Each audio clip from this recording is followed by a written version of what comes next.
Market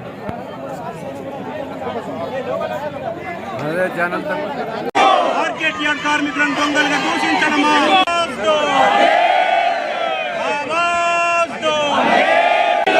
వ్యవసాయ market yard కార్మికుల ఐక్యత, వ్యవసాయ మార్కెట్ యార్డ్ కార్మికుల ఐక్యత.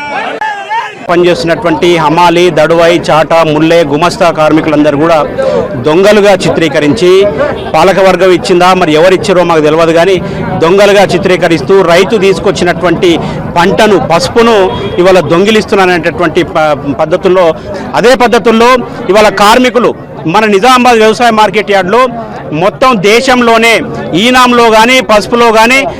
మొదటి స్థానంలో నిలిపి ప్రథమ బహుమతి తీసుకురావడానికి కారణమైనటువంటి ఈ కార్మికుల పట్ల ఈ రకమైనటువంటి దుష్ప్రచారం చేస్తే రేపు రైతులు ఏమాత్రం కూడా మార్కెట్ యార్డుకు పసుపు కానీ వాళ్ళు పండించినటువంటి ధాన్యాన్ని తీసుకొని వచ్చేటటువంటి అవకాశం ఉండదు. మరి ఈ మార్కెట్ యార్డును మూసేయాలని గనక ఈ పాలకవర్గం కానీ అధికారులు చూస్తున్నారా అనే ఒక అనుమానం మాకు వస్తూ ఉన్నది. కాబట్టి రైతుల పట్ల ప్రేమతో, సహృదయంతో ఆ రైతుకు కనీసం అంటే ఇక్కడ వెయిట్ చేయించేటటువంటి పరిస్థితి కూడా లేకుండా ఆయన ఎంత సంతోషంగా ధాన్యాన్ని తీసుకొని మార్కెట్ యార్డుకు వస్తాడో అంతే సంతోషంగా ఆయనకి ఇంటికి పంపించేటటువంటి ప్రయత్నం మార్కెట్ యార్డులో కార్మికులు చేస్తూ ఉంటే, కార్మికుల్ని